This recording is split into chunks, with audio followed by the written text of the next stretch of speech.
There's one class of men in this country that seldom is mentioned in song. And now that their trade is advancing, they'll come out on top before long. It's not the stuff most Newfoundland folk songs are made of. No fish, no nets, no boats, no sea for miles around. But like Newfoundlanders everywhere, the early loggers of central Newfoundland were a hardy lot, living off the land, forging the future, leaving their stamp. And in the early 1900s, they were led more often than not by a family of pioneers named Goodyear. As they get on the logs, it's hard to get over their time. Like most Newfoundland families, the Goodyears of Grand Falls lived and loved and laughed through good times and through bad. Through 2 world wars, the Great Depression, Confederation. But 50 years after that, unlike most Newfoundland families, their stories were written down, their lives immortalized in a book written by a young man from Ontario, whose ties to this place and to its people were far stronger than either had ever imagined. David MacFarlane had already established himself as a Canadian writer, with regular contributions to Maclean's and other magazines. But for his first novel, he turned his eyes eastward, to his mother's people, the Goodyears of Grand Falls. As I grew older, I think, I came to realize that they were, in some ways, extraordinary. That these tales that I took to be, you know, just the ordinary family tales of a Newfoundland family, there was something special about them.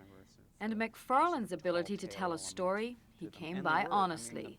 His boyhood visits to Newfoundland were highlighted by great bouts of storytelling. I was astounded by the way people told stories and by the use of language and the way that an oral history, whether it be of a family or of a country such as Newfoundland, how that was conveyed through the telling of tales.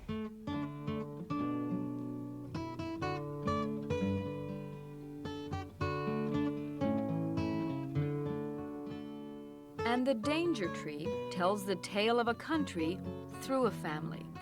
Josiah and Louisa Goodyear, their 6 sons and 1 daughter, taken in 1913.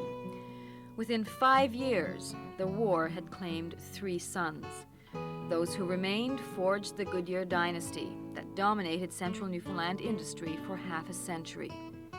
One of those was Joe Goodyear, a passionate Newfoundlander, an anti-Confederate, and David MacFarlane's grandfather. I grew up in Ontario, understanding through my mother that Newfoundland joining Confederation was a tragedy. This was largely my grandfather's point of view. So it put me in a rather funny predicament. Here I was in, you know, southern Ontario, sort of upper Canada at its most upper Canadian. I may have been one of the only people in Ontario who grew up singing the Ode to Newfoundland. So Terry, tell me about this house. This was Joseph's house. Yes, Uncle Joe, they built this house. I'm not sure what year the house was built. But since the family is gone, the house, of course, has new owners and it has seen many changes.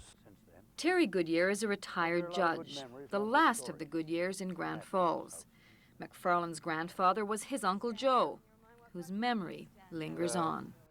I think the main image of Uncle Joe was to see him sitting in his chair with his pipe.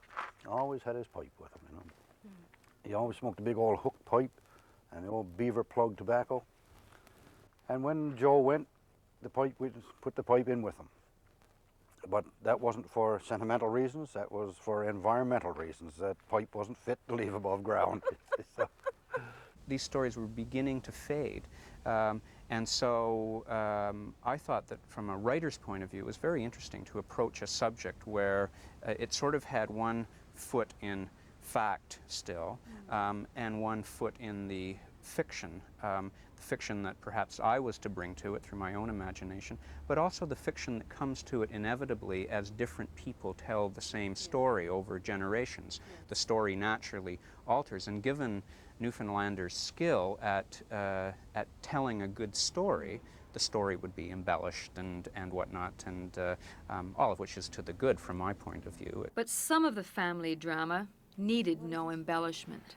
This is a chapel of remembrance to honor the people, the men from Grand Falls who died in the First and Second World Wars. Yeah, yeah.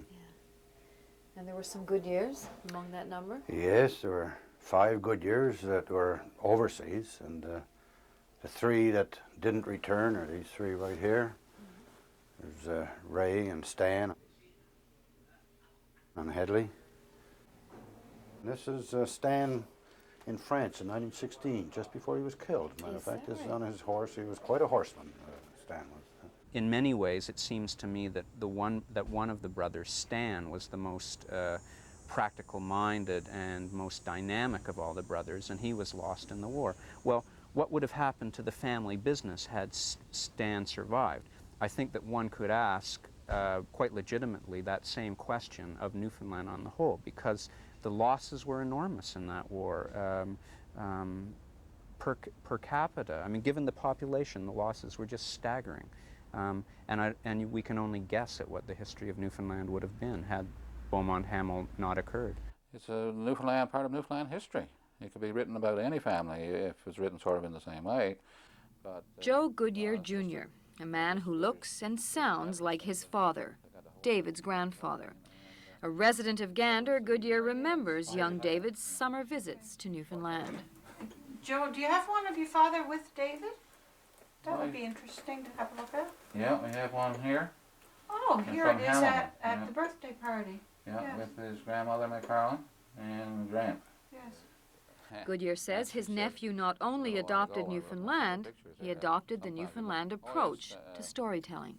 Well, he describes in this first part of the book how his Newfoundland relatives were great storytellers, but would start off telling one story and break off halfway through and pick up on another one, and then when that one was finished, they'd pick up exactly where they left off in the first one and finish it, which may take half the night to do, but they managed to do it. And that's exactly the way that he wrote the book. And in the process revealed more about the family than the present Goodyears ever knew. What would have been had, say, Stan and Headley, had they come back? What greatness could they have added to the province or to the country? You know, no one will ever know. Have you wondered that too? Since the book, yes. But prior to that, it never entered our minds. I never knew my uncles. They were killed before I was born. But since the book has come out, yes, it makes you wonder. You got to know them. Mm-hmm. Yes, I did get to know them. Along with the rest of the country, the United States, the United Kingdom. MacFarlane's search for his family's past has struck a chord with people everywhere, as has his exploration of the dangers of war, the danger of forgetting.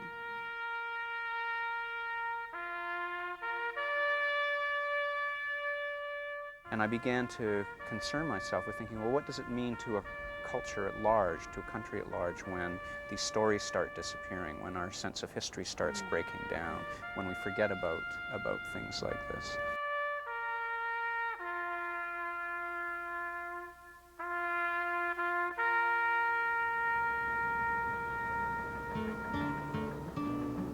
With his book, David MacFarlane has held on to some of Newfoundland's stories, the Newfoundland of his own memory, his own family, and the legacy they left behind.